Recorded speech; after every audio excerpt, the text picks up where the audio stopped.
Well, quick Kev here. I'm just one lean, mean fishing machine.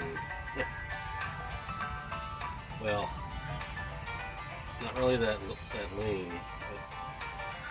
But yeah, I'm not really that mean, and I'm not really fishing right now, and I don't think I'm a machine. So, but anyway, this is the Uncle Buck's pond prowler.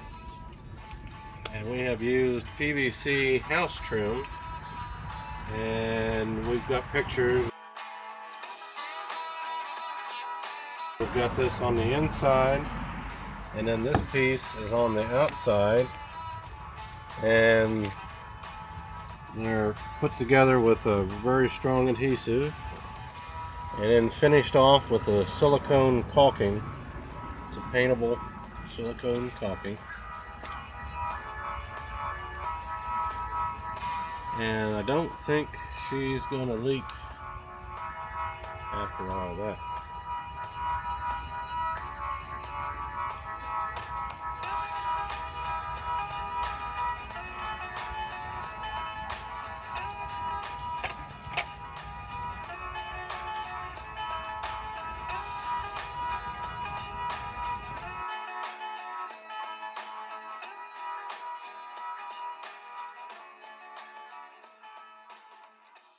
You're not going to believe what I found inside when I cut this pond prowler open. I actually found saturated foam. Each chunk of foam weighs about 100 pounds.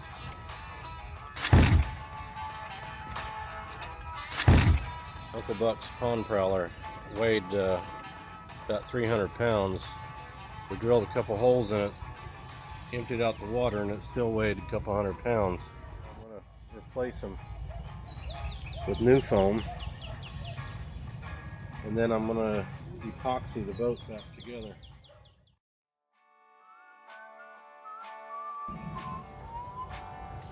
Okay, we replaced the 2x4s. These were untreated. They went up in here.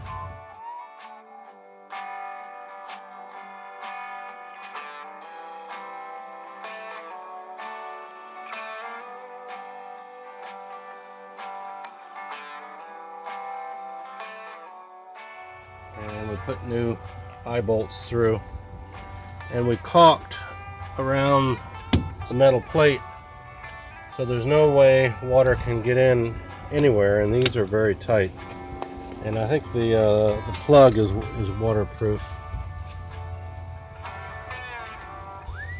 And we did the same on the back.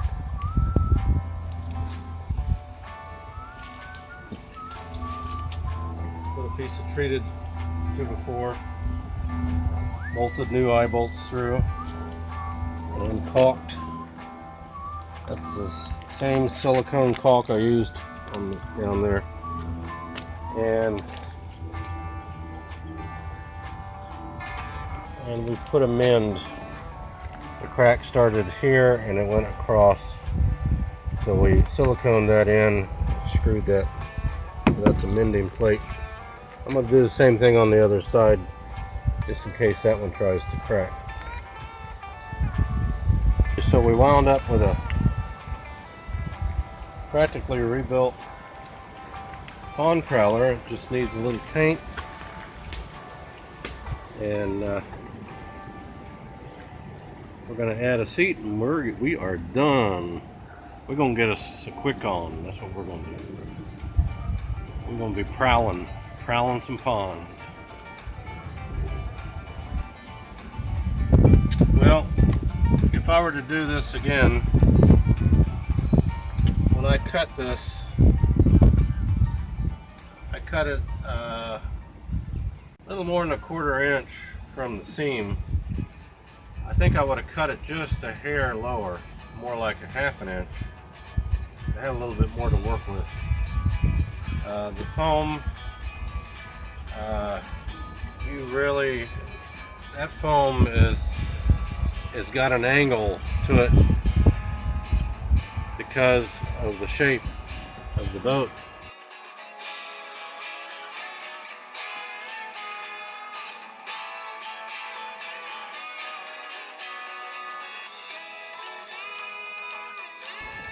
and it wasn't easy. Although foam is, you can sand it. I actually used a DA 40 grit sandpaper, and did a lot of the shaping, to get the lay in there, and it has to be exactly like the original in order for the boat to fit back in place. And we put a piece of 1/4 inch plywood under the floor, and we fiberglassed it, and that's how you make wood waterproof, at least for a while. It would just resin both sides and the edges. I'm sure the original was not in the boat. And unless the only other easier way to do when you have a boat that's extra heavy and you suspect it's the foam, it would take a long time for that foam to dry out. You'd have to put that boat in the sun where it would drain for months probably. I didn't want to wait, so. But it's done, and I feel good about it. So we're gonna go get us a little electric motor for it, and we're gonna take her fishing. And we might have to get us a quick on. Well, this mud puppy is solid as a rock. So, and we, I measured that foam out exactly. Make sure. That's just probably the main thing, is that foam has to be exactly the shape of the old foam. Of course, I measured and remeasured. So when this goes back together, everything fits and lays in place. So, but I'm over 200 pounds and he's fine. Well, I'll tell you what, I probably won't be doing this again, because that foam was a pain in the ass. Cutting and the foam everywhere. I had to wear a mask. I had to cut and shape. I had just pieces of foam glued together to duplicate the original foam. That was the biggest pain.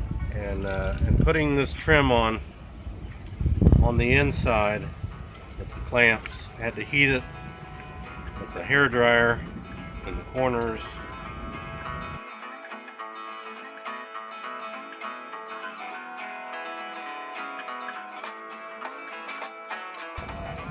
But anyway, we wound up with not much money in it, and the boat is really solid, and it's back to the original weight it's supposed to be, which is probably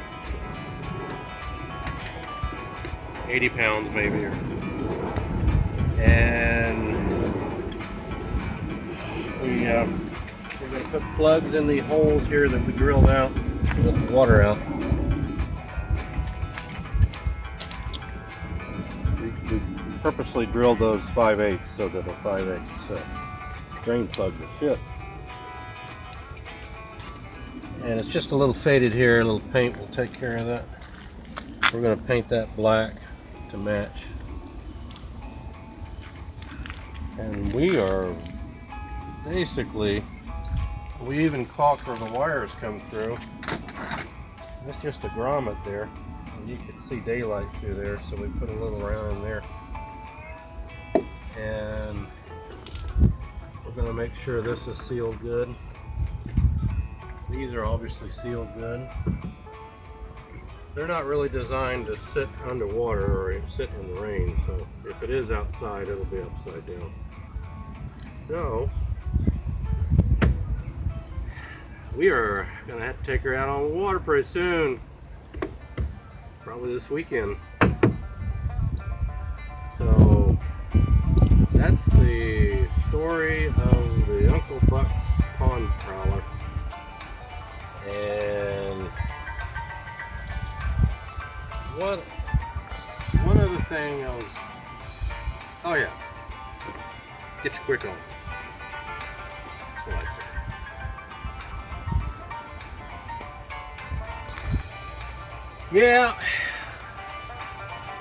Yeah, I'm up to 22 subscribers, and with my extra money from all the advertisers and the sponsors, got me a brand new truck. Haven't even peeled the plastic off yet. F-250, 2017. Yeah, actually it's just a rental. Our car's in the shop. So we rented a truck just in case the pond prowler would be ready. I think it'll do the job. It's a 250. I don't know if it'll haul that 80-pound boat, but we're going to give it a whirl. Hey kid, why don't you give us a little tour of that XLT 250? Let's see what it looks like on the inside for those of us who don't have nothing like that. This here's a side mirror. That's an emblem. Wow, what an emblem. Yeah, it's a comfy little baby. You had to have something heavy duty to haul that 80-pound pond prowler.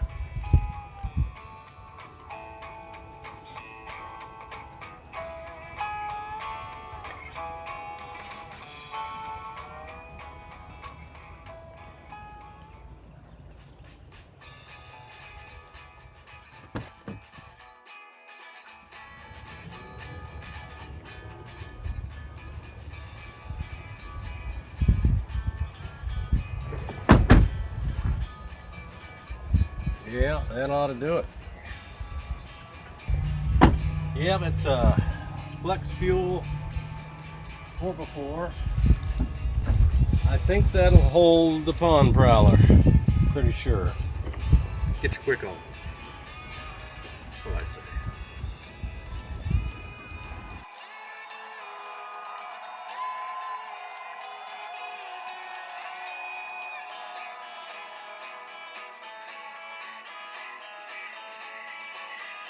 Working on some more cool stuff, so stay tuned.